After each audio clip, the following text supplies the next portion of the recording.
경제학자, 가짜 경제뉴스 감별사, 가슴이 뜨거운 경제학자, 건국대 최백은 교수의 이게 경제다.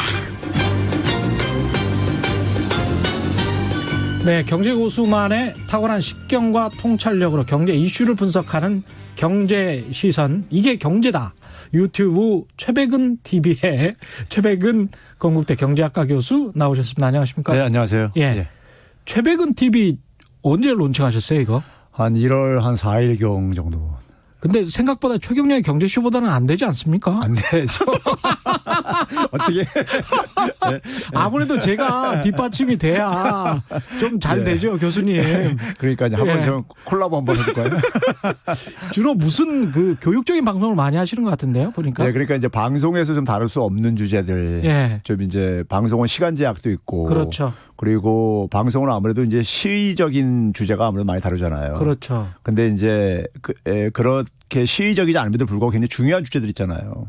그러니까 지난번에 보니까 야후는 왜 구글에게 뒤졌을까? 예. 뭐 이런 것도 되게 제목이 예. 들어가서 보고 싶다라고 했는데 막상 클릭은 못했습니다. 죄송합니다.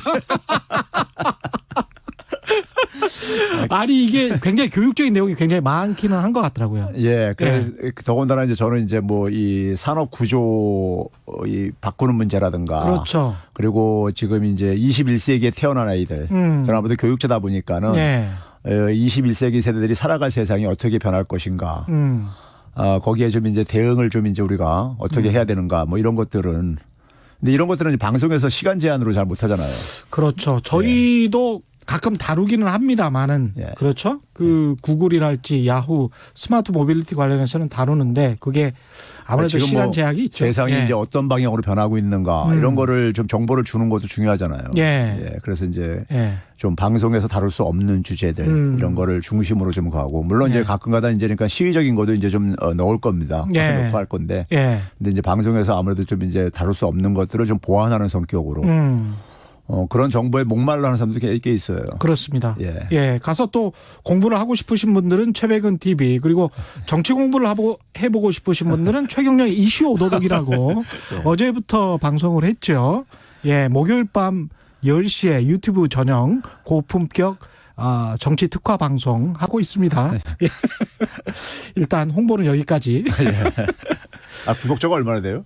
최경영 경제쇼가요? 아니 최경영의 경제쇼 따로 하지는 않고요. 일라디오에서 다 함께 예, KBS 일라디오에서 다 함께 들으실 수가 있고요. 예, 그래서 우리 KBS 일라디오 홍보하는 것이죠. 뭐.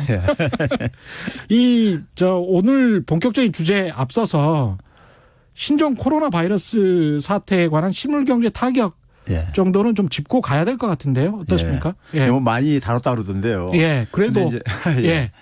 저는 제가 구정 연휴 끝나고 나서요. 그 모 방송에 출연해가지고 아마 추경도 검토를 해야 될 거다. 예. 그러니까 진행자가 1월도 안 지났는데 벌써 그러냐 그랬더만은 어차피 이건 정치적인 과정이 또 필요한 시간도 필요한 것이고. 예. 그리고 이번 사태가 나는 2015년에 했었던 메르스보다도 더 충격이 클 수도 있다고 생각한다. 그러시군요. 예. 예. 그때 메르스도 한 6개월 정도 갔었던 것 같은데요. 그렇죠. 예. 한 11조 한 6천억 원 그 당시 추경을 편성했었죠. 그래가지고요. 했었는데 우리가 뭐 지난해 성장률을 보게 되면요. 기업 투자하고 수출이 안 좋았잖아요. 이게 이제 성장률 끌어내린 요인이었잖아요. 그렇습니다. 그런데 올해 조금 이제 그러니까는 수출 특히 이제 반도체 부분이 조금 괜찮아질 거라고 이렇게들 전망을 하고 있었는데 지금 그나마 지난해 이제 그러니까 성장률을 방어했던 것이 이제 내수 민간 소비였었어요. 정부하고 이제 민간 소비였었는데. 근데 뭐 민간 소비가 상당히 지금 빠르게 위축되고 있잖아요. 빠르게 위축되고 있고 그러다 보면은 일단 연구기관들에서 성장률 그러니까 중국 성장률 그러니까 해외에서 보면 중국 성장률을 최악으로는 한 4%까지도 이렇게 전망을 하더라고요. 6% 전망을 했었는데 초기에는 그랬죠. 한 4%까지도. 그리고 이제 중국 정부가 재정을 투입을 해가지고 방어한다 하더라도 한 5% 잘해야. 이 정도로 얘기를 하는데 그러면 한 1%포인트 정도 낮아질 때 대개 연구기관에서 한 0.2% 안팎 정도 이렇게 충격을 미칠 거라고 우리나라 이제 얘기한단 말이에요. 그렇죠. 그러면은 정부가 목표하는 게 지금 그러니까 우리가 올해 목표하는 게 2.4잖아요. 대외적으로는 대부분 연구기관들은 2.2에서 2.3 정도로 가고 있고요. 그러면 잘못하면은 저는 그러니까 2% 방어하는 것들도 굉장히 힘들다. 힘들 수도 있다. 근데 당시에 메르스 추경 같은 경우는 2015년에 5월에 본격화돼 가지고 그때는 국회가 정상적으로 가동을 하고 있었기 때문에 그나마 이제 여름쯤에 빨리 좀 합의를 해준 측면도 있지만 그래서 메르스 추경을 했단 말이죠. 근데 이번 같은 경우는 총선을 앞두고 있어서 추경도 뭐 그러니까 이제 뭐 재정을 어차피 이제 그러니까 이제 그 하반기 거를 원래 예정보다 많이 좀 이제 그러니까 선지출을 좀 해야 되는 것이고요. 그럼 이제 하반기에 재정 절벽에 이제 직면하거든요.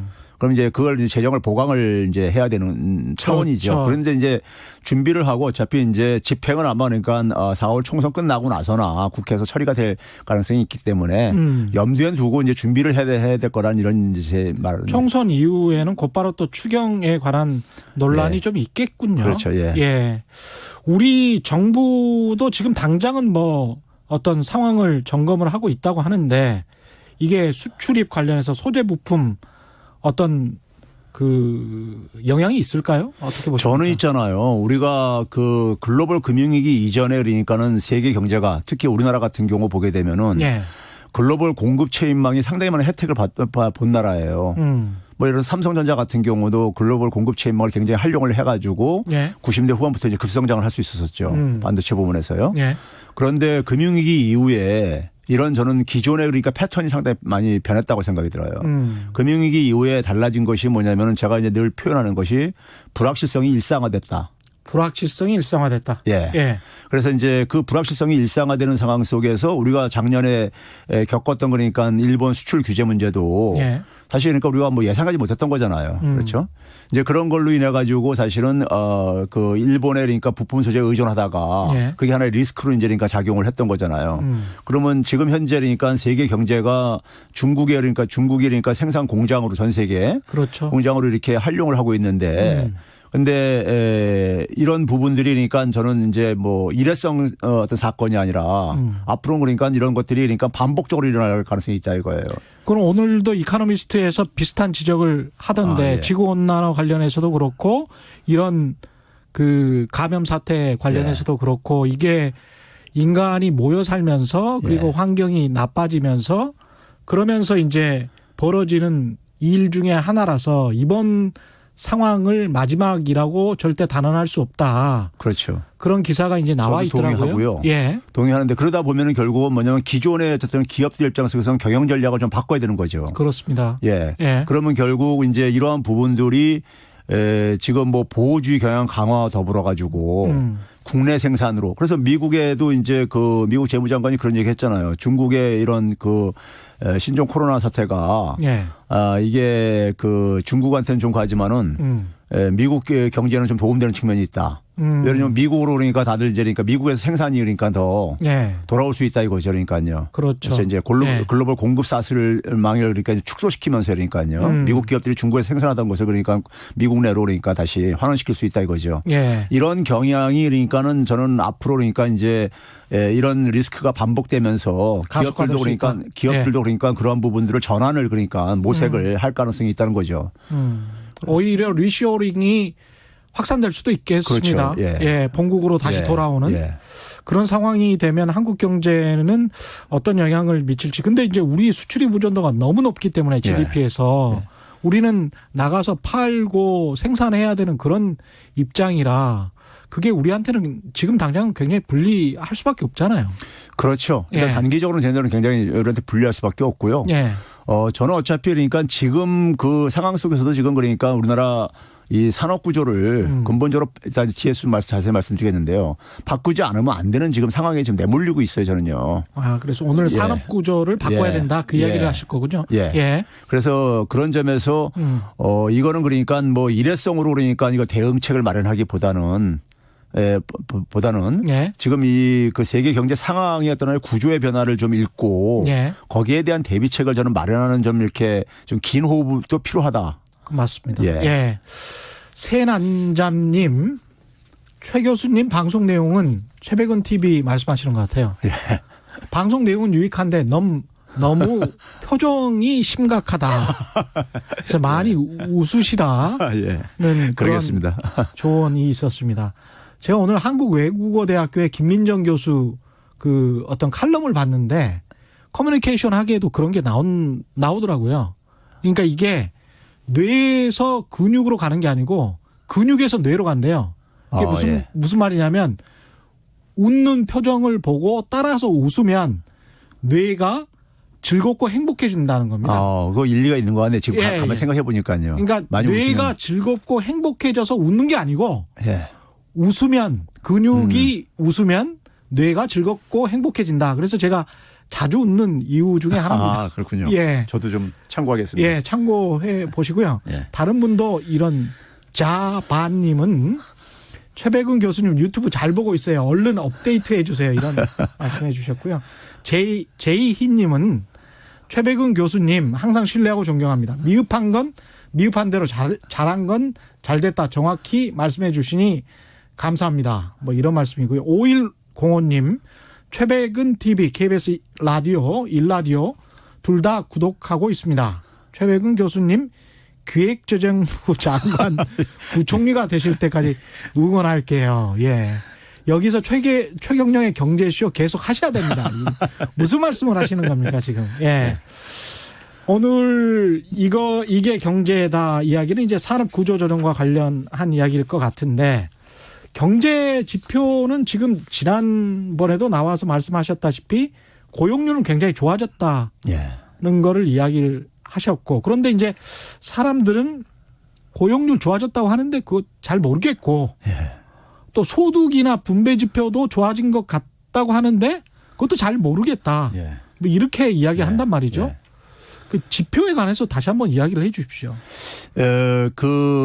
일반 서민 정부가 그러니까 지난해 이제니까 고용, 가계소득, 분배지표 다 세 개가 이제니까 다 개선됐다. 이제 이런 이제 입장을 표명을 했는데 일반 서민들은 그게 이제 체감이 잘 안 된다 이거죠. 그런데 체감이 안 되는 저는 그거 또는 팩트라고 봐요. 그것도 당연한 겁니다. 그렇죠. 보면. 당연한데. 근데 이제 우리가 예를 들어서 두 가지를 가지고 제가 두 가지 지표를 가지고 좀 이제 이유를 제가 좀 이제 좀 설명을 드린다면요. 우리나라 가계의 평균 소득이 평균하게 되면 중간보다는 중상층에 좀 속하는 정도가 됩니다. 그렇죠. 평균 개념은요. 근데 지난해 가계 그 평균 소득이 488만 원이에요. 근데 이게 이제 3인 가구. 그렇죠. 그리고 그다음에 이제 가구주 연령이 한 54세. 이게 이제 평균 소득의 모습입니다.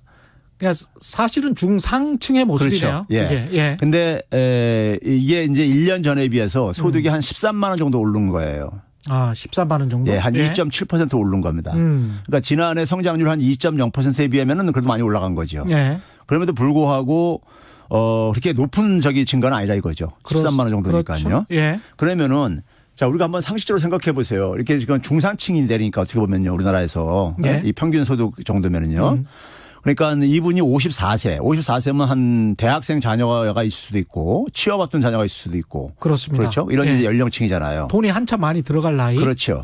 그러면은 이 488만 원이라는 수입이 우리나라 현실에서 볼 때 이게 충분하다고 느끼겠는가 이거죠. 우리나라 물가 특히 대도시 물가를 생각한다면. 더군다나 이제 뭐 대부분 가게들이 자기 집 한 채 갖고 있다 하더라도 많은 대출을 끼고 있고. 그러니까 이제 뭐 이자 상환 부담도 굉장히 가고 주거비라는 것이요. 그렇죠. 그리고 자녀 교육비. 그렇죠. 그렇습니다. 그리고 거기다 이제 자기 노후를 이제 생각하려니 좀 있으면 이제 그러니까 퇴직까지도 이제 그러니까 내몰릴 수 있는 이런 연령층이란 말이에요. 그렇죠. 그렇습니다. 그러면 이런 분들이 그러니까 이 500만 원 안 되는 소득이 참 이게 충분하다고 느낄 수가 없는 거죠. 현실적으로요. 이제 이런 점을 이제 고려하게 되면은 중상층에 있는 사람들도 이 정도인데 그럼 하위 30%는 어떠냐? 하위 10%의 그 라인에 걸쳐 있는 사람이 한 90만 원뿐이 안 됩니다. 월 소득이요. 가계 90만 원. 그리고 30%에 걸쳐져 있는 가계가 한 256만 원 정도 됩니다. 265만 원 정도 됩니다. 하위 30%가 90만 원밖에 안 돼요? 하위 10%요. 하위 10%? 90만 원이요. 그리고 이제 하위 30% 선까지 좀 끌어올려도 한 265만 원. 265만 원. 그게 이제 저소득층의 이제 우리가 되게 그룹인데 이분들은 절대적으로 소득이 부족한 거죠. 90만 원에서 265만 원. 예, 정말 가계의 소득이거든요. 가계 예, 소득이요. 예, 가구의 소득이니까. 예. 그리고 이것도 마찬가지로 뭐 가계 소득이다 보니까 가구원이 그러니까 한 3인 뭐 맞벌이 하는 거가 다 포함해서 이건 가계 소득이기 때문에. 그렇죠. 그럼 이게 충분치가 않잖아요, 사실은요. 정말 어렵게 살아야 되죠. 절대 소득이 그러니까는 부족한 거잖아요. 그러니까 이 저소득층이 지난해 1년 전에 비해서 한 소득이 한 4.5%가 올라간 거예요. 그나마 이게요. 예. 근데 올라가도 워낙 이제 단위가 낮다 보니까 소득 단위가 낮다 보니까 예. 쉽게 얘기해서 얼마 안 오르게 된 거죠. 소득이 그러니까요. 그리고 본인들 입장에서는 1, 2만 원 오른 것 정도밖에 안 될 것 같은데. 그러니까요. 그러면 뭐 체감할 수가 거의 없죠. 그렇죠. 예. 그러다 보니까는 일단 그러니까는 이걸 별로 경제가 낮았다는 것을 느끼기가 힘든 이유가 그러면 이제 저는 이렇게 생각하는 거죠. 가계소득 증가율은 그러니까 지난해 경제 성장률보다 좀 높았다 하더라도 예. 특히 저소득층 같은 경우요. 예. 4.5%나 올랐으니까요. 그러네요.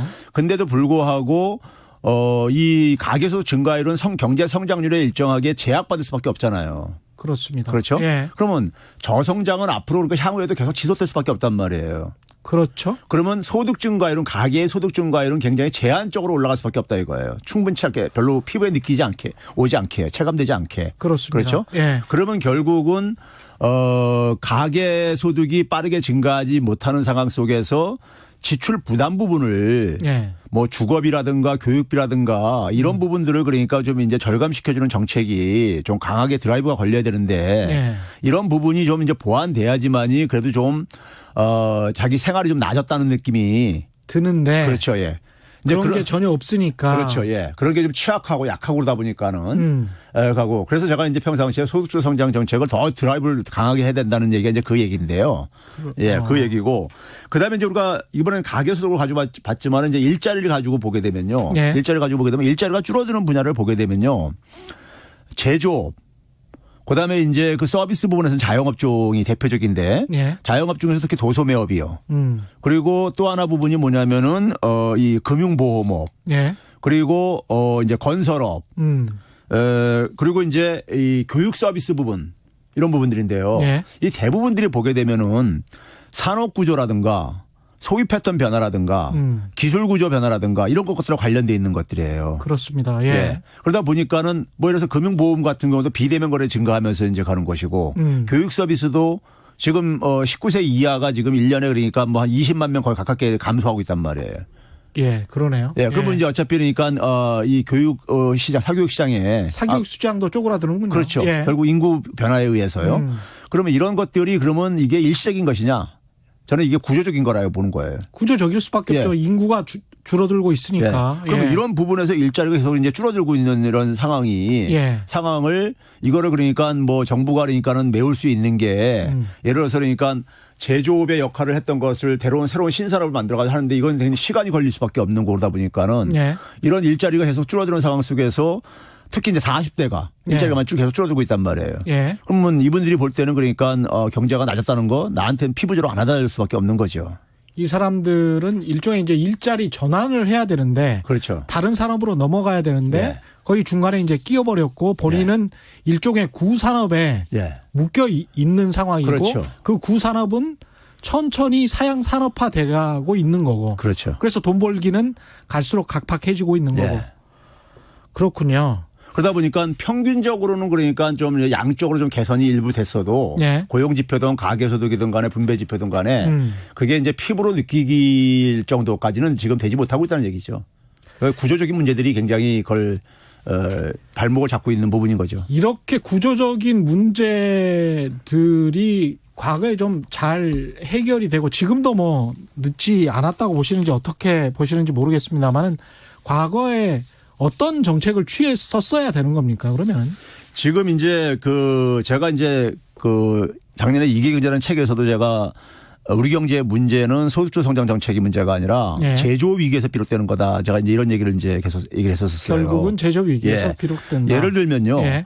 1992년부터 우리나라 제조업 일자리가 줄어들기 시작합니다. 절대적으로요. 예. 숫자가 줄어들기 시작하는데 문제는 그럼에도 불구하고 제조업 생산액은 증가했었어요. 그러니까 1인당 그러니까 생산량은 늘어날 수 있잖아요. 예. 생산액은 증가해 왔었습니다. 언제까지? 글로벌 금융위기 이전까지 증가해 왔었습니다. 근데 우리가 저는 이제 지금 사람이 망각의 어떤 하나의 이 습관도 있어서 그런 것도 있겠지만은 글로벌 금융이라는 것이 당시에는 굉장히 대형 사고였었잖아요. 대형 사건이었잖아요. 그럼요. 예. 그런데 과연 금융위기 이전하고 이후하고 경제 전문가들이 사고하는 것이 바뀌었다고 생각이 드세요? 그것도 문화 지체 현상인 것 같습니다. 아니, 그러니까 똑같아요. 그렇죠. 똑같죠. 예, 똑같아요. 똑같은데 예. 사실 금융위기 터지고 나서는 미국에서조차도 새로운 현상이 지금 일어나고 있잖아요. 그렇죠. 그래서 미국에서조차도 예. 뭐냐면은 거시경제학 파산했다. 그랬죠. 뭐 이런 얘기를 막 하고 그랬었어요. 계속 그 이야기가 뉴스로 나오고 예. 뉴노멀이라는 단어가 정말 노멀하게 들리는 상황이 지금 10년 동안 계속되고 있지 않습니까? 그러니까요. 예. 그러니까 그런 이제 엄청난 변화가 있었는데 여전히 사고는 그러니까 시간이 지나면서 다시 옛날로 돌아가 버렸어요. 그렇습니다. 그럼 예. 우리가 금융위기 이후에 우리 경제에 어떤 변화가 있었냐면요. 금융위기 이후 그러니까 2009년도에 그러니까 글로벌 금융위기 그 충격은 2009년도에 나타난단 말이에요. 경제 예. 지표상으로는요. 예. 2008년 말에 리먼 브러더스 사태가 터지고 나서요. 그다음에 2010년도엔 그 기저 효과로 이제 반등을 잠깐 해요. 예. 근데 여기에 이제 그러니까 착시를 했다가 2011년부터 다시 또 이제 이게 그다음부터 이제 성장이 정체돼 버립니다. 그렇죠. 그러니까 제조업 생산액이 우리나라요. 예. 2011년도 12년도에 한 1,500조 조금 넘었다가 예. 2016년도에는 1,500조가 붕괴돼 버립니다. 생산액이요. 예. 그러니까 생산액은 웬만하면 그러니까 증가가 계속 지속되는 이런 지표예요. 그렇죠. 근데 이게 예. 떨어졌었어요. 한 100조 정도 떨어졌었습니다. 오히려요. 예. 그러면 이 상황에 대해서 우리나라는 제조업이 굉장히 핵심 주력 산업이란 말이에요. 예. 제조업 말고 우리가 뭐 1차 농업산업 중심으로 1차 산업, 3차 서비스 산업인데 서비스 산업은 굉장히 취약하단 말이에요. 예. 자영업 중심의 이 서비스 생태계가 돼 있고요. 그렇죠? 그러면 그런 상태 속에서 제조업의 충격이 한 10년 전부터 진행이 됐던 거예요. 예. 오히려 그러니까는 이 충격은 어떻게 보면 당연했던 것이 금융위기 이전에는 미국이 굉장히 많이 수입을 어쨌든 간에 미국 시민들이 빚내 가지고 예. 많이 소비를 해준 거예요. 그랬습니다. 예. 예. 그래서 이제 서브프라임 모기 사태 터진 거죠. 예. 그렇죠? 그 중국 같은 경우도 뭐냐면은 부품 중간재 수입하다가 조립해가지고 수출하면서 많이 수입을 해줬던 거예요. 1, 2 국가들이요. 그랬죠. 근데 미국이 가계 부채 구조 조정하면서 옛날처럼 그 수입을 많이 못 해주게 되고 예. 그다음에 중국 같은 경우도 자급화하면서 예. 이게 이제 줄어들게 되면서 그 직격탄을 이제 맞는 게 우리나라 제조업이었었어요. 그러니까 10년 동안은 사실은 금융위기 이후에 그나마 초반에 한 5년 동안은 중국 때문에 상당히 좋았잖아요. 그렇죠. 예, 그래서 제조업이 어느 정도 살 수가 있었는데 그 다음에는 중국이 많이 대체하게 되고 거기다 이제 보호무역주의 기조까지 와버리니까 우리로서는 미국과 중국 사이에서 완전히 끼어버리는 그런 상황이 된 것 같습니다. 그러니까 예. 이게 이제 2011년부터 이렇게 이게 진행이 됐거든요. 예. 그러니까 10년이 지난 거예요. 그런데 이런 상황에 대해서 그러니까는 이 제조업의 역할이 그러니까 이렇게 고용에서도 줄어들고 예. 생산액에서도 그러니까 줄어드는 이런 상황에 대해서 그러니까 지난 10년을 그러니까 제대로 대응을 못했다 이거죠. 근데 이게 인구 정책처럼 한번 이렇게 산업 정책이 제대로 대응을 못하고 뭐 다른 나라 특히 중국처럼 거대한 나라가 이제 세계 공장을 자처하면서 그러면서 이렇게 성장을 해버렸는데 그 다음에 우리가 쓸 수 있는 정책들은 많지 않아 보이는데 지금 현재는 어떻습니까 그러면? 그래서 이제 이런 예. 상황에서 이제 그 박근혜 정부가 마지막에 내몰린 결과가요. 예. 우리가 이제 이렇게 그 수출 충격, 제조업 충격이 우리가 그 나타났던 것이 한진해운 파산이라든가 조선업체들 파산이라든가 뭐 이런 것들이 막 이렇게 터졌던 거예요. 그랬었죠. 예. 예. 그러면 이제 2016년 말에 그래가지고 당시에 그 뉴스들 보게 되면 방송 뉴스들 보게 되면요. 예. 산업 짙어진 산업 불황. 예? 막 이렇게 터지고 그랬습니다. 이런 기사가 많이 나왔었고요. 2016년 10월 달에 보게 되면요. 경상남도가 굉장히 안 좋았죠. 예, 그때 KBS 상황이. 뉴스 9시 뉴스 보게 되면 막 짙어지는 산업 불황 막 이런 게 막 이제 뉴스 9시 뉴스에 나오고 그랬었어요. 예. 그러면 그 당시 상황에서 박근혜 정부가 대응을 한 게 예. 건설 경기 부양으로 대응을 했었다고요. 아, 그랬죠. 예? 그렇죠. 예? 초이노믹스가 예. 이제 2015년부터 해서 15년부터 17년까지 이게 17년까지 쭉 가는 거니까. 3년간 이제 부동산 경기 예. 이제니까 부동산 시장이 감기 걸렸다고 하면서 막 규제들 다 풀어주면서 그래가지고 제가 이제 그 당시 그 얘기하는 게 그겁니다. 자, 우리가 평균적으로 한 매년 한 1,000채 정도씩 아파트를 공급을 이렇게 해줬는데 예. 갑자기 한 1,500채 공급을 증가시킨 거예요. 건설 투자 증가율이 예. 한 50% 이상이 증가해요. 이 3년 동안에요. 그렇죠. 예. 예. 증가하면 한 1,500채를 만약 공급을 하게 되면은 이게 팔려야 될 게 아니겠습니까? 팔리려니까 어떻게 하냐면은 규제를 풀어주면서 예. 소위 투기꾼들한테 어쨌든 집을 막 이제 투기로 이제 유인을 한 거죠. 그렇죠. 그래서 가계부채가 한 3배 정도까지 증가해요, 거의요. 예? 그 그렇습니다. 당시에요. 예. 그 같은 기간에요. 예. 그러니까 그 당시에 이렇게 잔뜩 때려 지었다 보니까는 그게 2018, 19년에는 그러니까는 부동산 인재니까 조정이 인재니까 투자 조정이 생길 수밖에 없는 거예요.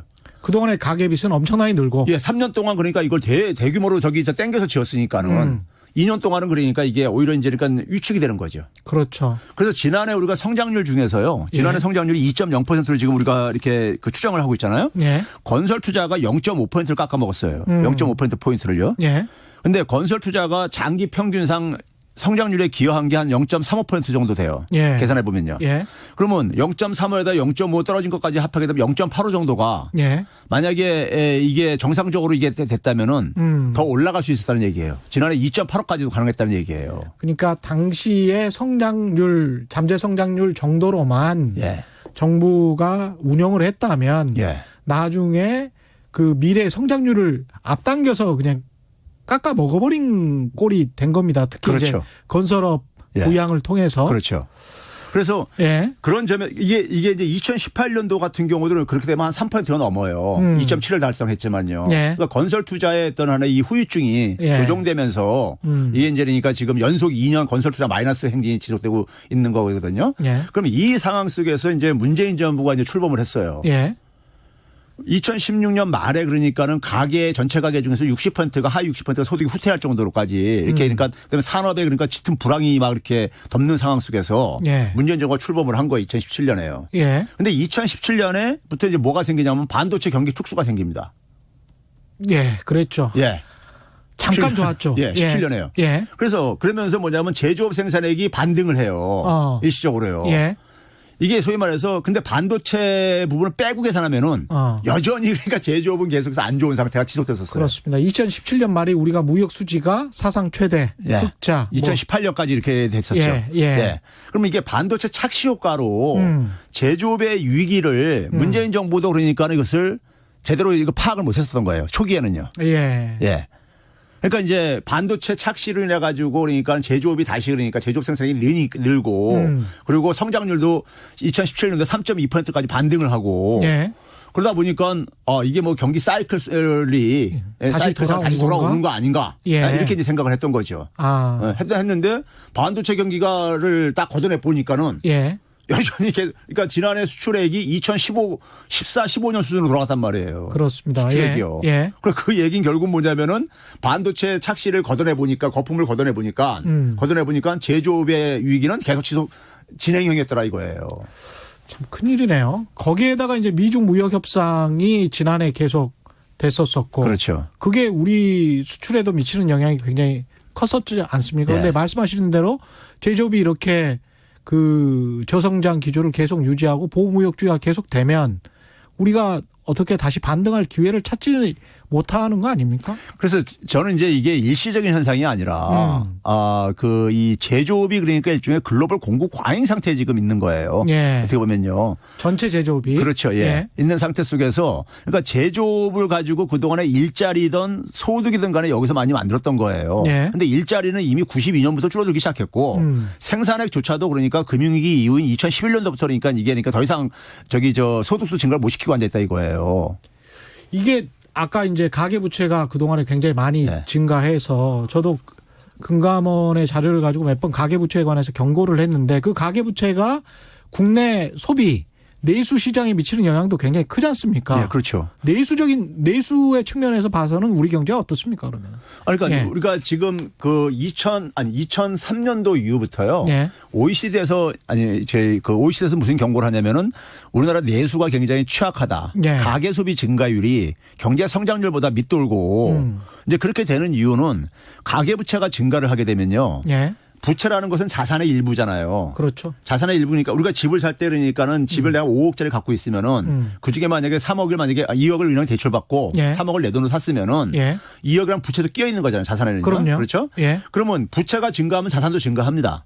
그렇죠. 그렇죠? 예. 근데 그래가지고 또 마침 또 이제 집값도 올라주게 되면은 예. 소위 말해서 그러니까 자산 가치가 올라가가지고 그럼 기분 좋잖아요. 기분은 좋죠. 기분 좋아가지고 예. 그날 저녁에 그러니까 삼겹살 파티도 할 수 있는 거예요. 예, 가족끼리요. 예, 예. 그게 소위 말해서 이제 자산 효과인 겁니다. 예, 부의 효과. 그렇죠. 예. 그게 경제학에서 그거든요. 예. 그런데 문제는 뭐냐면은 부채도 같이 이제 증가를 했으니까는 예. 원리금 상환 부담도 증가할 게 아니겠습니까? 그렇습니다. 그러면 소득에 쓸 수 있는 가용 소득 여력이 줄어들 수밖에 없잖아요. 그렇죠. 이게 이제 소비를 줄이는 뭐 측면도 있는 거예요. 그렇습니다. 양 두 개 측면이 있는데 예. 이게 제가 계산을 해봤어요. 그러니까 우리가 이제 경제학에서는 뭘 계산할 수 있냐면 탄력성이라는 개념이 있는데 예. 가계부채가 1% 증가할 때 소득이 얼마나 증가하느냐, 예. 소득이 몇 % 영향을 미치느냐 이걸 계산해 보면은 노무현 정부하고 이명박 정부에서는 그나마 플러스 값이 나왔었어요.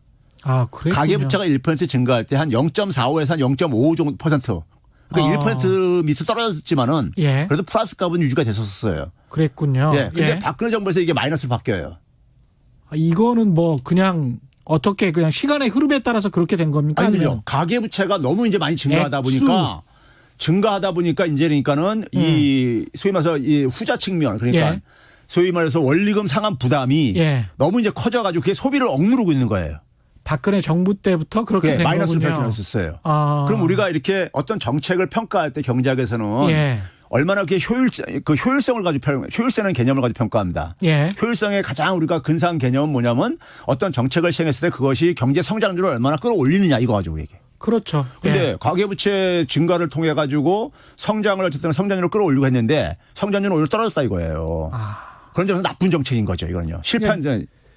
단기적으로 건설업 경기 부양은 했을지 모르고 그러니까 건설업체들한테는 좀 도움이 됐을지 모르겠지만 예. 국민 경제 전체적으로 볼 때는 굉장히 나쁜 정책이었다는 얘기예요. 그게 이제 가계부채가 누적적으로 쌓여서 예. 결국은 소비를 완전히 질식시키는 그렇죠. 그런 상태죠.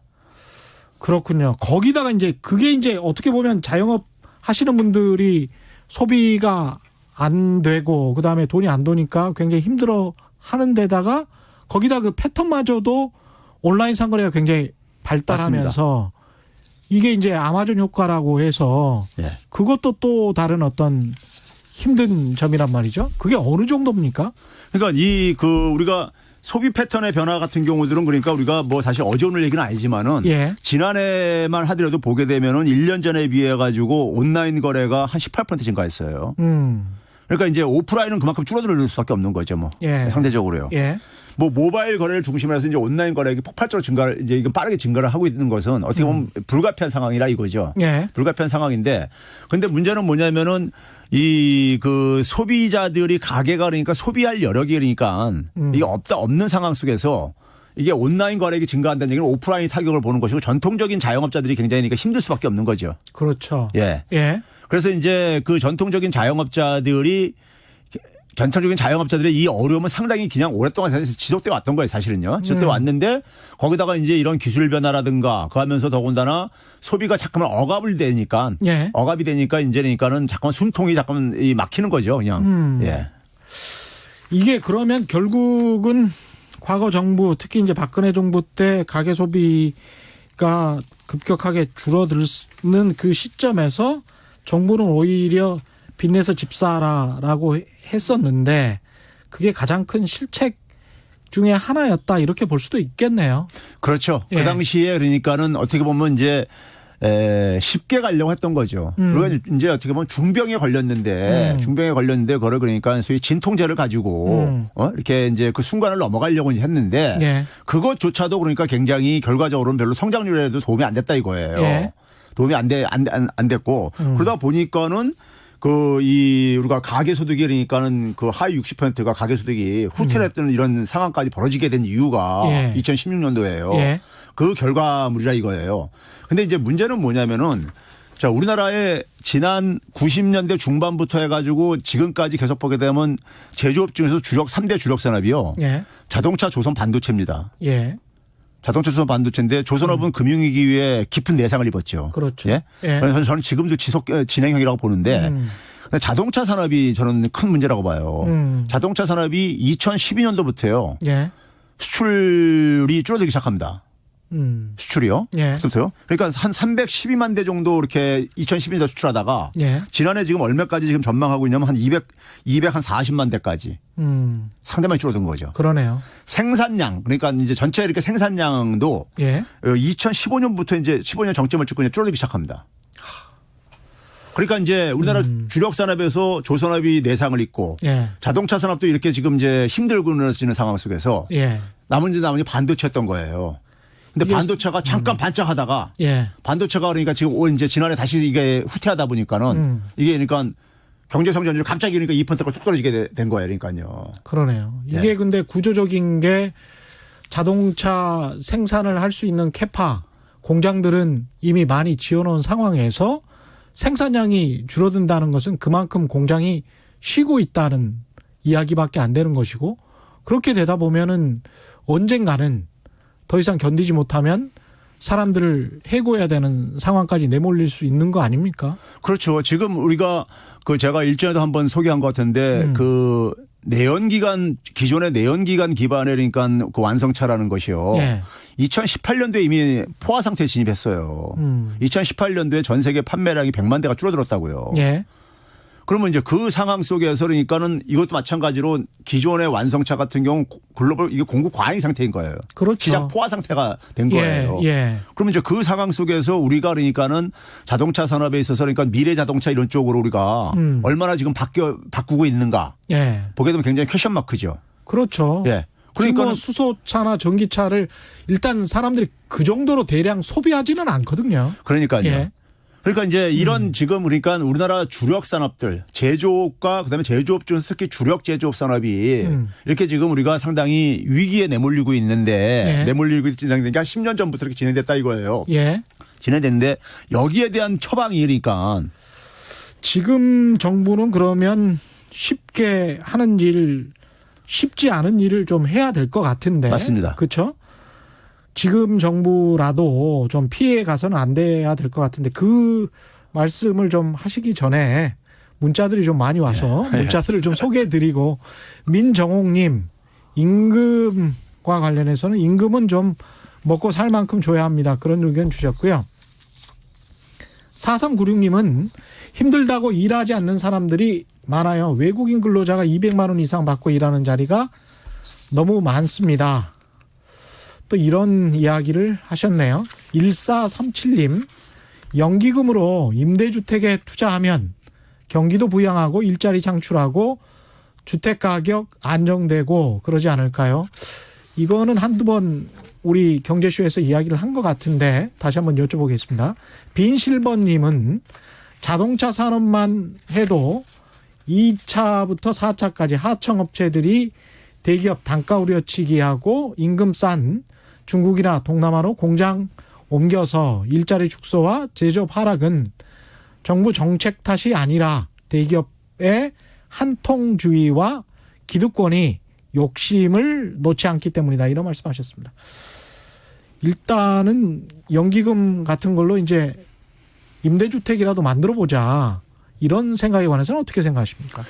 저는 이 아까 앞에서 얘기했듯이 가게들이니까 지출 부담을 예. 경감시켜 주는 거. 예. 이건 굉장히 중요하다고 봐요. 예. 그러니까 거기에 이제 우리가 되게 보면 주거비하고 교육비예요. 예. 주거비가 교육비인데 주거비 같은 경우를 그러니까 제가 그래서 이 부동산 시장은 안정화가 아니라 정상화 시켜야 된다.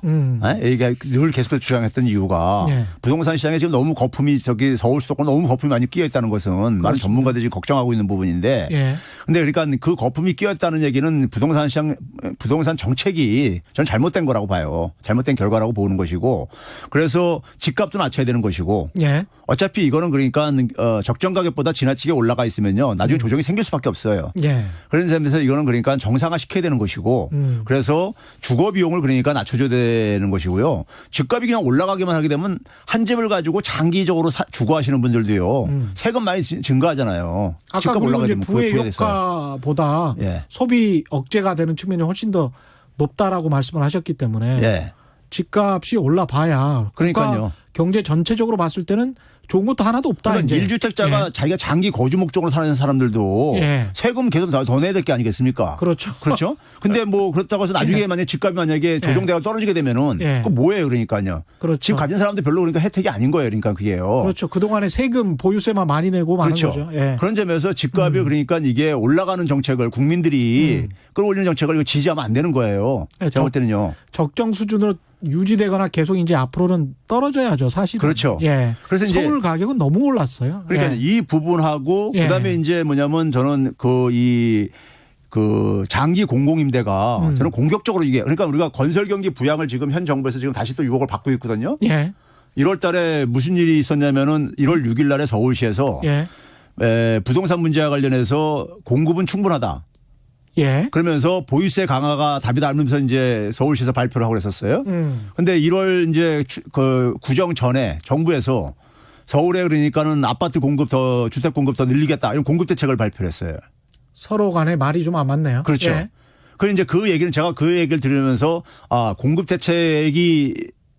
대책을 저는 조건부로 찬성할 수 있는데 장기 공공임대라면은 공급을 찬성할 수 있다. 그런데 예. 만약에 그냥 기존에 그러니까 우리가 분양 이런 분양. 것은 예. 별로 효과 없다고 생각이 들고 예. 그건 결국 뭐냐면 경기를 부양하기 위한 어떤 유혹에 또 지금 빠진다고 우리가 해석할 수밖에 없는 것이다. 그렇죠. 예, 그런 점에서 예. 이 부분은 그러니까 우리가 연기금을 사용을 하든 아니면 정부에 그러니까 재정을 투입을 하든 간에 예. 저는 장기 공공임대 특히 청년들의 그러니까는 이 주거 비용을 굉장히 낮춰줘야 돼요. 그 월세를 가령 70만 원, 90만 원 들이면서 200만 원을 받고 월급을 받고 이렇게 다닌다면 거의 그냥 한 절반을 주거비로 쓰는 거잖아요. 그러니까 최저임금이 2년 예. 연속해서 그러니까 두 자릿수로 인상하면 뭐 합니까요? 한 주머니에 조금 들어온 돈이 그 주거비로 다 이렇게 나가고 앉아있고 그렇죠. 그러는데요. 예. 그러니까 별로 효과를 못 보는 거예요. 그러니까요. 정책의 효과를요. 예. 그런 점에서 이 부동산 경기에 대한 것은 대통령도 그런 얘기 했잖아요. 이거 가지고 경기 부양은 안 하겠다. 예. 이걸 이제 과거 정부에서 그걸 하도 이제 우리가 경험을 해봤으니까는. 그렇습니다. 그래서 이 예. 부분은 우리가 체질 변화 차원 속에서 우리가 이건 넘어가야 될 과정인 거예요. 여기에 자꾸만 그러니까 흔들리면 안 되는 겁니다. 안 되는 것이고 주거비하고 이런 부분 그다음에 이제 제가 이제 늘 얘기하듯이 금융 비용을 그러니까 좀 이게 구조적으로 낮춰줘야 되는 거예요. 예. 이번에 일본의 시중에서도 그러니까 신종 코로나 사태 터지니까 금리 인하해야 되지 않냐 시중에서 예. 나오는데 기준금리 인하해봤자요. 돈 필요한 사람들한테 별로 큰 혜택 안 가요. 예. 안 간다고요. 예. 돈이 필요로 하는 사람들한테 기존에 그러니까 대출금에 대한 금리만 조정을 해줘도 상당히 혜택이 돌아가고 괜히 기준금리 낮추게 되면은 시중에 그러니까 돈을 이용할 수 있는 사람들이 그 돈을 여유자금을 가지고 부동산이나 자산시장으로 오히려 이게 흘러들어간다고요. 그렇죠. 부작용만 크고 예. 경기 부양에 별로 효과도 없으면서요. 돈이 필요한 사람한테 돈을 가지도 않고 그런 점에서 그러니까 경제적 취약계층을 타겟으로 해가지고 그러니까 그들의 그러니까는 그 대출금에 대한 금리 부담을 낮춰주는 처방을 해줘야 되는 거죠. 그러니까 건설 경기 부양의 유혹에 빠지지 말아라. 그렇죠. 정부가. 예. 그 돈이 유동자금이 뭐 1,000조가 넘는다, 1,200조가 넘는다 이런 이야기를 하지 않습니까? 예. 근데 이제 부동산으로 흘러가는 돈을 주식이랄지 기업 투자 쪽으로 또는 벤처나 이런 창업 투자 쪽으로 쏠리게 할 수 있는 방법은 있을까요? 자, 그게 이제 가장 이제 어려운 부분인데요. 예. 지금도 그러니까는 뭐 벤처에는 그러니까 지금 현 정부가 벤처 창업이 그러니까 역대 최고다 뭐 이런 식으로 얘기를 하는데 예. 근데 벤처 창업에 대해서 자금 지원을 해줘 가지고 그 양을 늘리는 문제가 아니라요. 예. 자, 현 정부에서 김동연 부총리 때 산업 정책과 관련해서 얘기했던 것이 소위 말해서 플랫폼 경제 활성화를 기출을 내세웠었어요. 예, 김동연 맞습니다. 부총리가요. 예. 예. 홍남기 부총리가 지금 얘기하는 게 DNA를 얘기하고 있습니다. DNA. 예. 예. 데이터, 네트워크, 예. AI, 인공지능. 예. 이 분야를 이게 서로가 이제 사실은 맞물려 있는 문제인데. 비슷한 이야기네요. 예, 맞물려 예. 있는 문제인데 저는 이렇게 이 지금 정부가 추진하는 정책을 가지고요. 제가 관료들한테라면 한마디로 저기 했어요. 이 정책이 효과를 볼 수 있느냐 없느냐는 것은 지금 정부가 이렇게 추진하는 정책을 가지고 쉽게 얘기해서 미국의 구글 같은 기업이 우리나라에서 나올 수 있는 거냐. 그렇죠. 그렇죠. 이거 나오면 이게 정책이 제대로 만들어진 정책인 거고. 그럼요. 그렇지 않으면 헛다리 짚고 있는 거다. 그렇죠. 과거 역대 정부가 창조경제 얘기하면서 개념 허송세월 했듯이 녹색 경제, 창조 경제 했듯이 예. 이것도 그러니까 구호로 그냥 끝날 수가 있는 것이다. 예. 지금 당신들이 집행하는 정책을 그리는 정책이 그런 기업들을 만들어낼 수 있는지 그렇습니다. 예. 이거 확인하면 되는 거다. 그러니까 경영학에서 자꾸 이렇게 그 약자를 모아가지고 아까 그 DNA 같은 거 데이터 네트워크 AI 그거 중요하죠. 근데 중요한데 그거가 이제 구호 정치가 돼서는 정말 안 되고. 그 데이터 네트워크 인공지능이요. 예. 체화된 기업이 구글이에요. 그렇죠. 그러니까 그럼 구글이 좀 만들어낼 수 있냐 이거예요. 그래서 제가 근데 그래서 물어본 거예요. 구글 같은 기업이 만들어질 수 있도록 정부가 할 수 있는 역할은 또 뭐가 있을까요? 그러면요, 우리가 민간에서 그러니까 우리가 그래서 창업을 지원한다고 할 때, 예. 벤처 창업을 지원한다 할 때, 그 예. 벤처 창업이 우리가 흔히 구글 같은 것이 플랫폼 사업 모델이란 말이에요.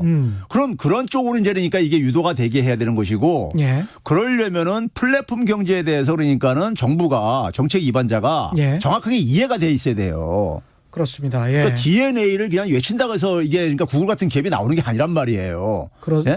그러면 예. 그런 기업이 나오기 위해서 그러니까는 뭐 기업도 저는 마찬가지라고 봐요. 우리나라 예. 삼성전자가 그러니까 그래서 플랫폼 사업 모델로 진화를 못 하고 있어요. 못하고 있죠. 예, 못 하고 예. 있어요. 그러면 여전히 제조업체죠. 그렇죠. 예. 그러니까 그러면 기업들도 굉장히 수건 과제인 거고 예. 정부도 그러니까는 지금 제조업의 지금 이 역할이 지금 약화되는 상황 속에서 그 제조업의 공백을 메울 수 있는 어떤 산업을 만들어내는 것도 지금 아주 숙명적인 과제란 말이에요. 절치절명이에요. 그렇죠. 예. 그러면 개인들도 마찬가지로 지금 기업이 지금 고용을 창출 못하는 상황 속에서 자기가 어쨌든 간에 창업을 통하든 뭘 해야 되는데 예. 개인들의 창업이 가능하면 플랫폼 사업 모델 쪽으로 창업을 하도록 해야 되는 거죠. 플랫폼 사업 모델로 창업이 많이 되게 되면요. 그 경제는 플랫폼 경제가 활성화된 거예요. 그게요. 그렇게 유도를 해야 된다. 그렇죠. 예. 그걸 하는데 그렇게 되려면은 유도하기 위해서는 그 플랫폼 경제에 대해서는 정확한 이해가 필요하다 이거죠. 아, 근데 그거 이해 안 되면 거기에 필요한 정책 수단들을 그러니까 제대로 만들어내지 못하는 거죠. 그 플랫폼 경제를 제대로 이해하고 있는 관료들이 많지 않다 이렇게 또 보시는 것 같습니다. 저는 제가 2018년 19년에 제가 뭐 정부 자문을 직간접적으로 가면서 예. 확인한 바에 의하면은 예. 솔직히 말해서 좀 죄송한 표현이지만은 예. 그분들 중에서는 그런 표현까지 한 사람이 있어요. 교수님 예. 얘기 들어보니까 자기들이 잘못 알고 있었다. 충분히 제대로 알지 못하고 있었다. 이런 얘기들을 많이 들었었어요. 그 정부에서 가령 구글 문서 드라이브 써보신 분들이 좀 있을까요? 서류 A4로 이렇게 서류 용지 만들어 가지고 아직도 철해서 네. 결제 사인하고 그러는 것 같은데. 아, 젊은 분들이야 뭐 쓰겠죠. 예. 쓰고 그럴 텐데. 네, 전반적으로 그런 것들이 좀 생각의 혁신이 먼저 진행이 돼야 될 것 같습니다. 네. 제가 그래서 그 최백은 TV에다가 예. 처음에 그 한 게 이제 제가 첫 주제로 제가 만든 게 영상을 만든 게 예. 스마트 모빌리티 솔루션이라는 주제를 가지고 6편을 만들었어요. 한번 말씀을 하셨었죠. 그렇죠. 예, 여기서도 얘기했었었죠. 예. 그걸 제가 만든 이유도 예. 지금 그러니까 2000년 이후에 어. 지금 산업 지각 변동이 일어나고 있는 변화를 우리나라 지금 산업 정책이 굉장히 중요한데 그렇죠. 산업이 그러니까 변화하고 있는데 소위 말해서 우리가 부러워하는 그러니까 미국의 구글이라든가 애플이라든가 이런 기업들이 만들어지려면은 네. 그 기업들이 갖고 있는 속성을 그러니까 이해해야 된다는 점에서 제가 이제 그걸 이제 만든 거예요. 사실은요. 알겠습니다. 예. 오늘 여기까지 해야 되겠습니다. 지금까지 최백은 건국대학교 경제학과 교수와 함께했습니다. 고맙습니다. 네, 감사합니다.